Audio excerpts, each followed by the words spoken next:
Et oui, on m'a proposé Secret Story, on m'a inventé des secrets hallucinants. C'est un peu des prises de position. J'aime bien montrer que je peux être un peu partout et là où on m'attend pas en fait. C'est pour moi encore une manière de surprendre.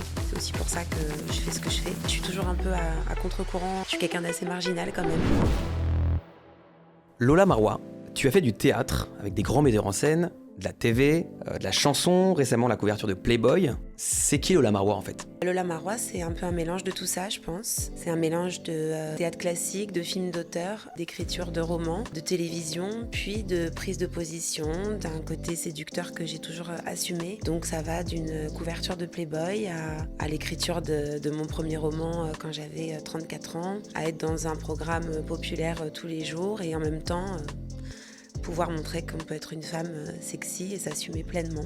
T'es récemment arrivée sur Mime, tu cartonnes, tu t'attendais à un tel succès ? Non, franchement, je m'attendais pas du tout à un tel succès. C'est un collègue de travail dans la série qui m'a dit « mais tu devrais le faire, c'est vachement bien, toi qui aimes séduire, toi qui aimes ce rapport de séduction avec ton public, tu pourrais te lancer sur ce site ». J'avais quelques a priori, quelques préjugés, tout ça, j'avais un peu peur de comment ça allait être reçu. Et puis au final, je me suis dit non, pourquoi pas en fait, moi qui aime ce rapport de séduction avec mon public depuis longtemps, pourquoi pas le faire sur un réseau social qui est vraiment destiné à ça et où j'ai pas peur de cultiver ce lien avec mon public en fait. Et je m'attendais vraiment pas à avoir un succès pareil, mais c'est vrai que j'explique ça peut-être parce que j'étais pas à la base quelqu'un de très expansif ou en tout cas de très démonstratif sur moi, ma personne, tout ça. J'ai toujours cultivé un certain mystère du fait de me dévoiler un peu plus, de donner un peu plus de ma personne en fait. Je pense que ça a beaucoup plu, puis les gens s'y attendaient pas. Je suis une maman, je suis une comédienne populaire, voilà, j'ai écrit des livres, j'ai fait beaucoup de télé, beaucoup d'émissions, beaucoup de films d'auteur, donc me voir sur ce réseau social, je pense que c'était une grande surprise. Et voilà, et je pense que les gens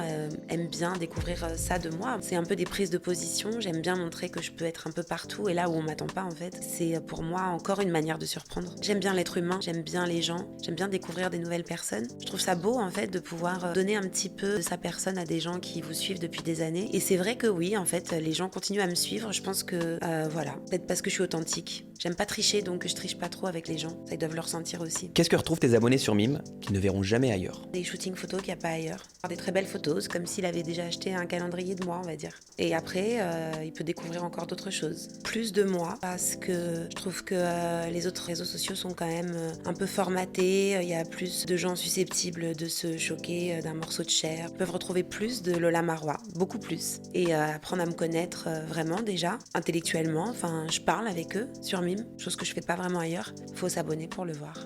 Si tu devais décrire ton contenu en 3 mots, tu prendrais quoi ? Mon contenu en 3 mots, sexy, glamour, provoque. Et du coup, si tu devais changer de vie, tu passes dans la peau d'une autre personne, une célébrité, pendant 24 heures, tu choisis qui ?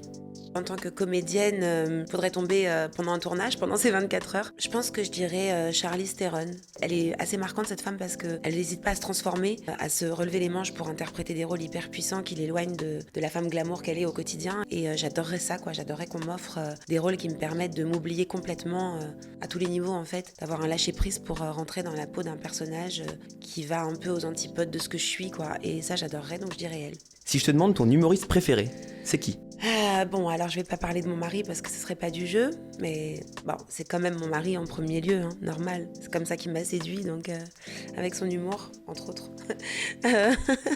Mais si je devais parler d'autres humoristes, je dirais quand même que Florence Foresti, je la trouve vraiment exceptionnelle. Je trouve qu'elle a une telle dérision sur elle-même, elle va loin, ça me plaît, quoi. J'aime vraiment l'humour de cette femme. Il y a Blanche Gardin dans un autre registre aussi qui me fait beaucoup rire, et qui est très trash, mais qui en même temps a ce côté un peu précieux, donc l'alliance des deux me fait beaucoup rire. Mais j'ai l'impression que Blanche Gardin, c'est presque un peu du Bigard au féminin, quoi. Et avec un côté plus précieux qui fait que ça passe peut-être mieux aussi. Ce type d'humour me fait rire de toute façon. Si tu dois choisir une musique très romantique pour un premier date, genre dîner à la maison. Dîner à la maison, dîner aux chandelles, peut-être que je mettrais du Stevie Wonder ou du Marvin Gaye. Ton acteur ou ton actrice préférée ? Edward Norton. J'avais vu Fight Club, j'étais hyper jeune et tout, ça m'avait marqué. Et Peur Primale aussi, un film avec Richard Gere justement où il joue un psycho, un schizophrène. J'avais adoré ce film. Je trouve qu'il est époustouflant dans ses jeux d'acteur en fait. Donc moi je dirais Edward Norton. C'est plutôt Edward Norton qui t'a marqué que Brad Pitt. Brad Pitt c'est son rôle sex symbole, mais moi je suis toujours un peu à contre-courant et j'aime toujours un peu les... J'ai jamais trop suivi la marche quoi, en tout. Donc même dans mes goûts. Je suis quelqu'un d'assez marginal quand même. C'est aussi pour ça que je fais ce que je fais. C'est que j'aime bien aller là où on m'attend pas, tout ça. Et je pense que je suis pareil dans mes goûts, dans mes convictions, dans tout ça. Donc non, ce serait plus Edward Norton que Brad Pitt. Est-ce qu'il y a une émission dans laquelle tu aurais aimé jouer, tourner et avoir un rôle? J'aime bien chanter, donc j'ai quelques titres comme ça qui se baladent sur les plateformes. Donc c'est vrai que j'aurais bien aimé faire The Voice. Mais voilà, plus jeune, avec moins de carrière derrière moi, tout ça. J'aurais bien aimé le faire. J'avais fait le casting de la Starac, j'avais genre 20 ans, j'étais allée super loin, j'étais dans les 15 derniers, dans les 20 derniers, ils n'en avaient pris genre que 15 ou un truc comme ça. Enfin, j'étais vraiment dans les 3 qui sont pas rentrés au château. Ça a été très très dur pour moi, j'étais jeune et assez fragile et c'était un peu un coup dur pour moi. Mais voilà, je suis passée par d'autres trucs, mais c'est vrai que si j'avais voulu faire une émission comme ça aurait été une télécrochet comme on disait. Mais c'est quelque chose qui m'aurait plu, ouais. En parlant de télé, est-ce que tu as déjà postulé à de la télé-réalité, comme L'Île de la Tentation, Secret Story, des programmes des années 2000-2010 quoi?